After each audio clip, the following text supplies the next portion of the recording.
सभी को नमस्कार। एक बार पुनः स्वागत है आपका हमारे YouTube चैनल पर। तो साथियों, आज हम अध्ययन करने वाले हैं कक्षा 8 की पाठ्य पुस्तक हमारा राजस्थान। इस पाठ्य पुस्तक के अध्याय संख्या 8 जन जागरण एवं सामाजिक सुधार हेतु राजकीय प्रयास। इस पाठ का हम इस वीडियो में सारांश तथा इनके जो अभ्यास के प्रश्न हैं इनके उत्तरों का अध्यापन करेंगे।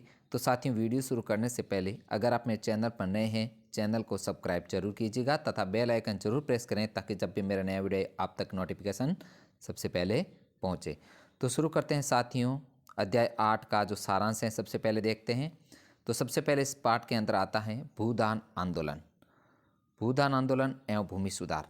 तो इस पाठ के सारांश के रूप में हम भूदान आंदोलन प्राचीन काल से चली आ रही जमींदारी प्रथा के कारण भूमि स्वामित्व की एक विषमता एक विकराल समस्या थी। आज़ादी के बाद सरकार ने कानून बनाकर जमींदारी प्रथा को समाप्त कर दिया था, लेकिन कानूनों के आड़ में जमींदारों ने किसानों के पास उपजाऊ जमीन का हक होने से रोक दिया। जमीनी स्वामित्व की विषमताओं के कारण देश के कई जगह हिंसा की घटनाएं होने लगी। उसी समय विनोबा भावे ने 18 अप्रैल 1951 तेलंगाना के एक छोटे से गांव तिरुचपल्ली में एक जमीन का टुकड़ा दान में देकर भूदान आंदोलन की शुरुआत की। बहुत ही इंपॉर्टेंट ये क्वेश्चन है, भूदान आंदोलन के जनक किसे कहा जाता है? तो आचार्य विनोबा भावे को। इनकी जो भूदान आंदोलन में जमीन का टुकड़ा कहाँ से दिया? तेलंगाना के छोटे से गांव से। यह कब शुरू हुआ? 18 अप्रैल 1951। तो यहाँ से कहीं से भी क्वेश्चन बन सकता है। इस आंदोलन का जो मुख्य उद्देश्य था कि जमीनी स्वामित्व की विषमता को कम करना, मतलब किसी के पास जमीन नहीं थी उनको जमीन उपलब्ध करवाना। विनोबा भावे ने भूस्वामियों से उनकी जमीन का छठा हिस्सा दान में देने की अपील की। पूरे देश में इस आंदोलन को जनता का समर्थन मिला। भूदान में प्राप्त जमीन का लगभग 1/3 भाग का उपयोग समाज के वंचित वर्ग तथा आदिवासी भूमिहीनों में बांट दिया गया। विनोबा भावे की अपील पर राजस्थान के नागौर जिले से भूदान आंदोलन प्रारंभ किया गया। सरकार ने ग्रामदान अधिनियम 1971 भी पारित किया। नेक्स्ट है भूदान आंदोलन की जो सफलता के बाद में आज़ादी की 75 वर्ष प्रतिशत जनसंख्या कृषि पर निर्भर है। राज्य का आधा से ज़्यादा भाग जो रेगिस्तानी और सूखा है।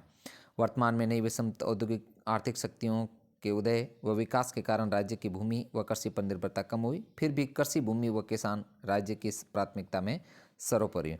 राज्य सरकार ने भूमि विवादों में फंसी जनता को सस्ता, शीघ्र व सुलभ न्याय दिलाने के लिए राजस्व मंडल की स्थापना की। राजस्थान सरकार ने राजस्थान काश्तकारी अधिनियम 1955 एवं राजस्थान भू राजस्व अधिनियम 1956 लागू किया। नेक्स्ट आगे देखते हैं अस्पृश्यता उन्मूलन। आधुनिक भारत में राजा राममोहन राय, ज्योतिबा फूले, रामास्वामी नायकर, गांधी जी आदि ने जातिगत भेदभाव में असमानता को दूर करने का प्रयास किया। इसी तरह राजस्थान में भी स्वतंत्रता से पूर्व दयानंद सरस्वती, गोविंद गुरु, मामा बालेश्वर, हरिभाऊ उपाध्याय आदि समाज सुधारकों के नामों का उल्लेख किया जाता है, जिन्होंने सामाजिक भेदभाव को दूर करने हेतु प्रभावी प्रयास किए। अब अस्पृश्यता आंदोलन के तहत कुछ सरकार के द्वारा अनुच्छेद दिया गया है। संविधान के अनुच्छेद 17 में छुआछूत अस्पृश्यता को दंडनीय अपराध घोषित किया गया। अस्पृश्यता उन्मूलन के लिए भारत सरकार ने नागरिक अधिकार संरक्षण अधिनियम 1955 लागू किया। राजस्थान सरकार ने अस्पृश्यता अधिनियम 1955 को यहाँ प्रभावशाली रूप से लागू किया। इसी के तहत सरकार ने केंद्र सरकार द्वारा अनुसूचित जाति जनजाति अत्याचार निरोधक अधिनियम 1989 को सख्ती से लागू किया। इससे दलितों के आर्थिक अधिकारों के संरक्षण हेतु विशेषकर उनकी जमीन पर अतिक्रमण करने वाले उच्च वर्ग के लोगों द्वारा निजी जमीन से बेदखल करने वाले लोगों के खिलाफ कार्रवाई का प्रावधान है। वर्तमान में सामाजिक न्याय एवं अधिकारिता विभाग मुख्यतः शिक्षा, सामाजिक विकास, अनुसूचित जाति जनजाति, आर्थिक पिछड़ा वर्ग, अन्य पिछड़ा वर्ग, महिलाओं बच्चों आदि के कल्याण के लिए कार्य करता है। नेक्स्ट है महिला शिक्षा एवं महिला सशक्तिकरण। नेहरू जी ने कहा है कि आप किसी भी राष्ट्र में महिलाओं की स्थिति को देखकर उस राष्ट्र के हालात बता सकते हैं। तो अब महिला के जो सशक्तिकरण के हिसाब से जो आंकड़े बताए गए हैं कि महिला साक्षरता, जब देश हमारा आज़ाद हुआ तो उसमें महिला साक्षरता जो बहुत ही कम थी। उसके बाद सरकार ने कुछ योजनाएं शुरू की जिसके परिणाम स्वरूप महिला जो जनगणना में महिला साक्षरता में बढ़ोतरी हुई। जनगणना 2011 के आंकड़े के अनुसार राजस्थान में जो महिला की साक्षरता दर थी वो 52.12%, जो 1951 में मात्र 2.51% थी। बहुत इंपॉर्टेंट है ये कि 1951 में जो कितने प्रतिशत थी, 2.51%, जबकि 2011 के आंकड़ों के अनुसार जो महिलाओं की साक्षरता दर थी 52.12%। नेक्स्ट आगे, महिला सशक्तिकरण के लिए अब राज्य सरकार ने क्या प्रयास किए, उन प्रयासों में सबसे पहला नाम आता है कि राज्य महिला आयोग का गठन किया गया। तो इसका गठन कब हुआ? 15 मई 1999 को राज्य महिला आयोग का गठन किया गया। यह आयोग क्या काम करता है कि महिलाओं के प्रति अनुचित व्यवहार की जांच, राज्य लोक सेवाओं में महिलाओं के प्रति भेदभाव को दूर करना तथा महिलाओं की दशा में सुधार की दृष्टि से कदमी प्रभावी कदम उठाता है। आयोग जनता से सीधी सुनवाई, जन संवाद, शिकायत तथा समाचार पत्रों में प्रकाशित समाचारों पर संज्ञान के आधार पर कार्रवाई करता है। राज्य महिला आयोग में एक अध्यक्ष, 3 सदस्य होते हैं तथा इस राज्य महिला आयोग का जो कार्यकाल होता है वह 3 वर्ष का होता है। नेक्स्ट है आगे, राजस्थान राज्य महिला आयोग के अध्यक्ष का नाम है रेहाना रियाज चिश्ती तथा इसके जो सदस्यों के नाम है सुमन यादव, अंजना मेघवाल तथा सुमित्रा यादव। नेक्स्ट है महिला स्वयं सहायता समूह जो कार्यक्रम है, ये क्या होता है? तो महिलाओं को रोजगार देने, आर्थिक रूप से निर्भर बनाने के लिए कार्यक्रम चलाए जा रहे हैं। इसमें 10 से 20 महिलाएं स्वयं अपने निर्णय लेकर एक समूह बनाती हैं, अपनी छोटी छोटी बचत के माध्यम से स्वावलंबन की प्रवृत्तियां विकसित करती हैं और स्वरोजगार की राह पर आगे बढ़ती हैं। इन समूह द्वारा निर्मित उत्पादों की बिक्री के लिए सरकार अवसर उपलब्ध कराती है। नेक्स्ट आगे, घरेलू हिंसा अधिनियम 2005, बहुत ही इंपॉर्टेंट है ये अधिनियम, घरेलू हिंसा अधिनियम 2005। इसके क्या प्रावधान है, इसमें क्या उद्देश्य दिए गए हैं? महिलाओं को घरेलू हिंसा से संरक्षण और राहत देने के उद्देश्य से भारत सरकार द्वारा यह अधिनियम लागू किया गया है।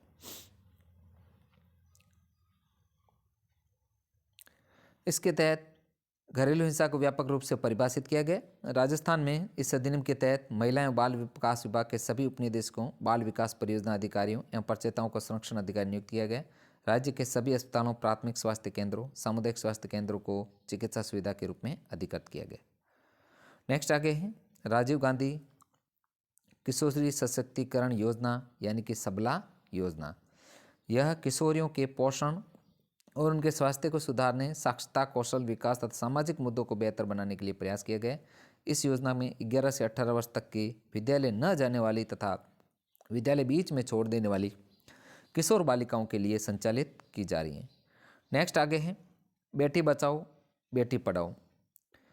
इसकी शुरुआत सन 2015 में की गई थी। देश भर में घटते बाल लिंगानुपात को ध्यान में रखकर यह प्रोग्राम बेटी बचाओ बेटी पढ़ाओ शुरू किया गया। इसके तहत कन्या भ्रूण हत्या रोकना, विद्यालयों में लड़कियों की संख्या बढ़ाना, विद्यालयों से छोड़ने वाली लड़कियों की संख्या को कम से करने तथा शिक्षा के अधिकार को नियमों को लागू करना तथा लड़कियों के लिए अलग से शौचालयों के निर्माण में वृद्धि करने जैसे लक्ष्य निर्धारित किए गए।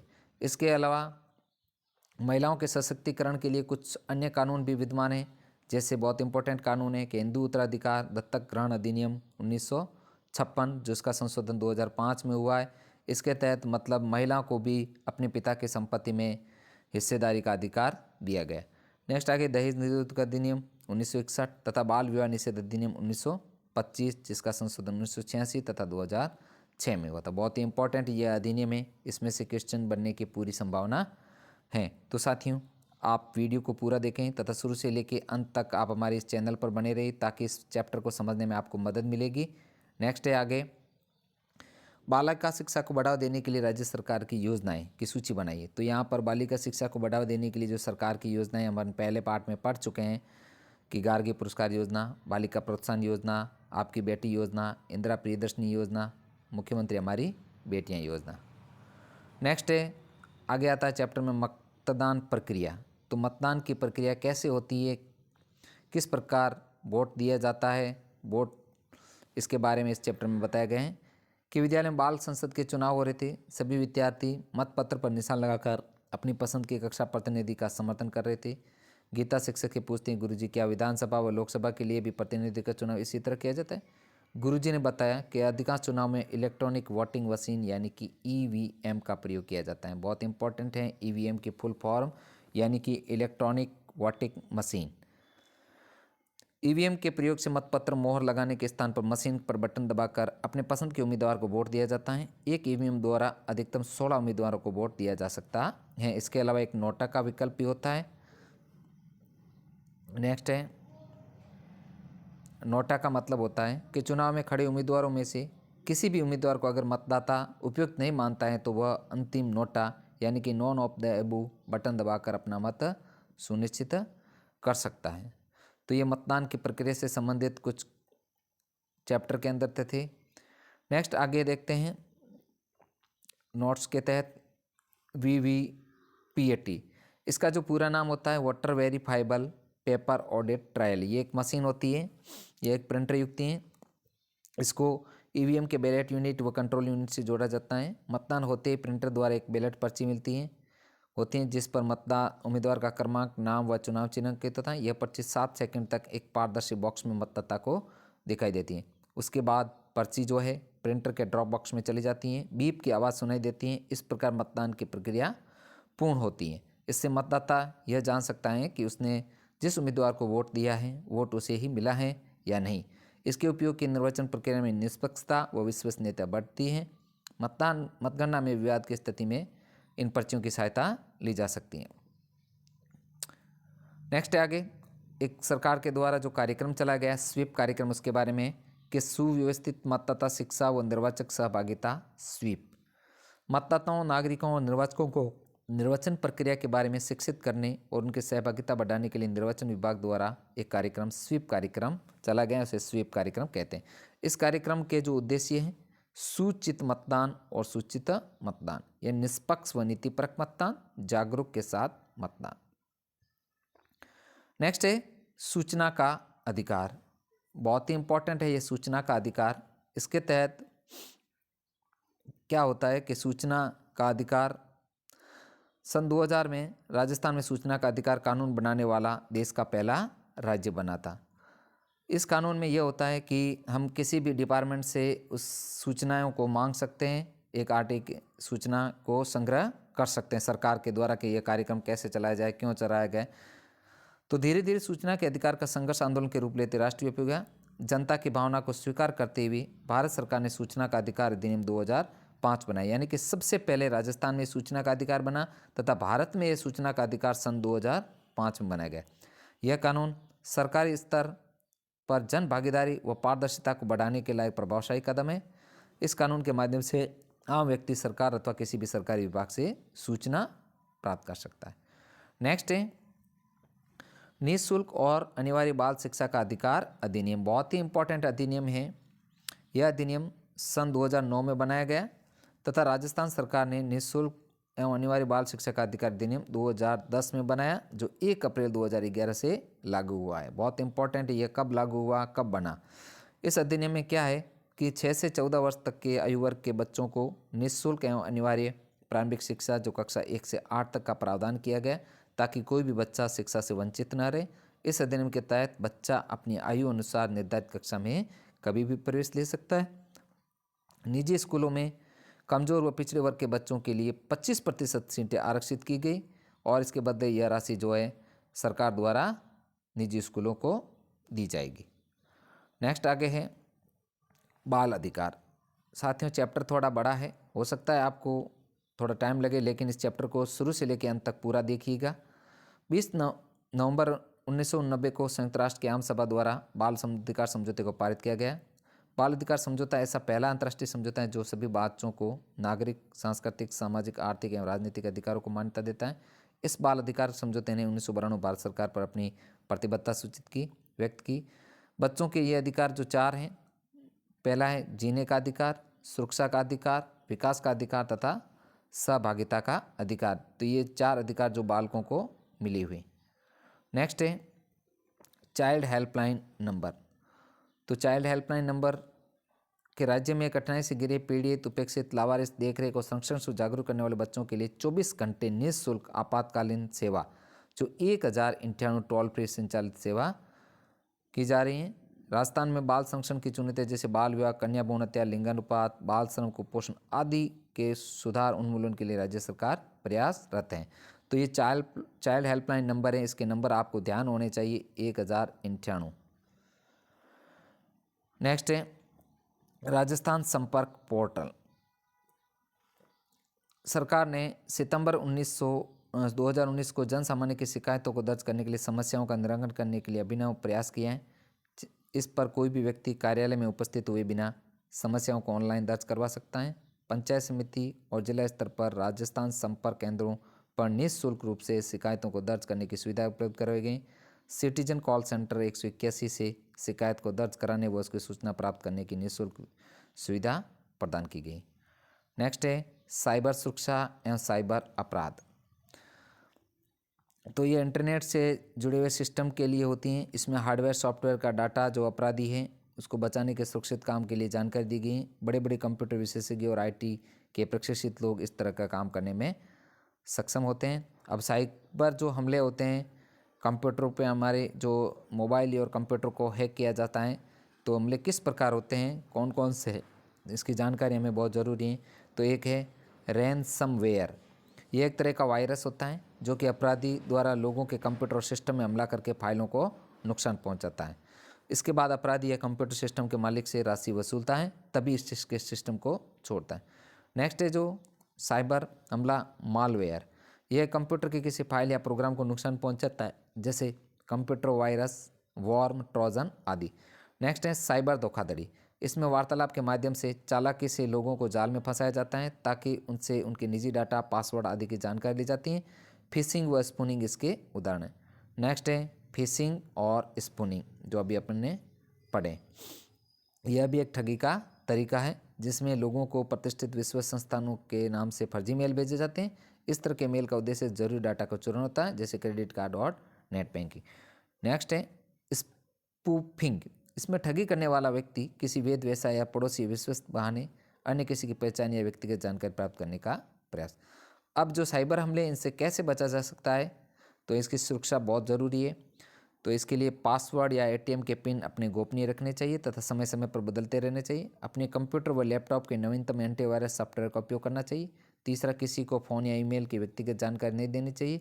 चौथा, एटीएम व बैंक संबंधी धोखाधड़ी की सूचना तत्काल संबंधित बैंक को देनी चाहिए तथा साइबर अपराध की स्थिति में नागरिक national cyber crime reporting portal पर ऑनलाइन शिकायत दर्ज करवानी चाहिए।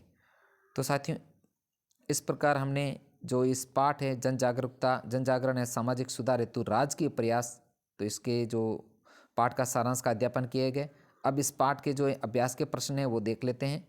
क्वेश्चन नंबर 1 है, सन 2011 की जनगणना के अनुसार राजस्थान की जो महिला साक्षरता है दर है वह है 52.12%। नेक्स्ट है 2 नंबर क्वेश्चन, भूदान आंदोलन के जनक हैं, तो सही उत्तर होगा स विनोबा भावे।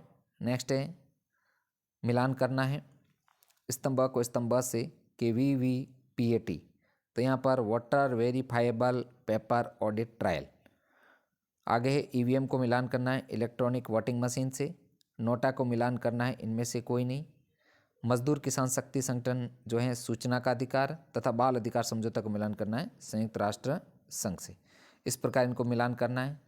नेक्स्ट आगे है अति लघुतरातु प्रश्नों के तहत स्वीप कार्यक्रम क्या है, तो इसका जो हमने पहले पढ़ चुका है कि मतदाताओं तो संबंधित है कि मतदाताओं, नागरिकों और निर्वाचकों को निर्वाचन की प्रक्रिया के बारे में प्रशिक्षित करने और उनकी सहभागिता बढ़ाने हेतु निर्वाचन विभाग द्वारा बहुमुखी कार्यक्रम को स्वीप कार्यक्रम कहते हैं। इस कार्यक्रम के 2 उद्देश्य हैं, सूचित मतदान तथा सूचित मतदान। नेक्स्ट है बाल अधिकारों के बारे में बताइए।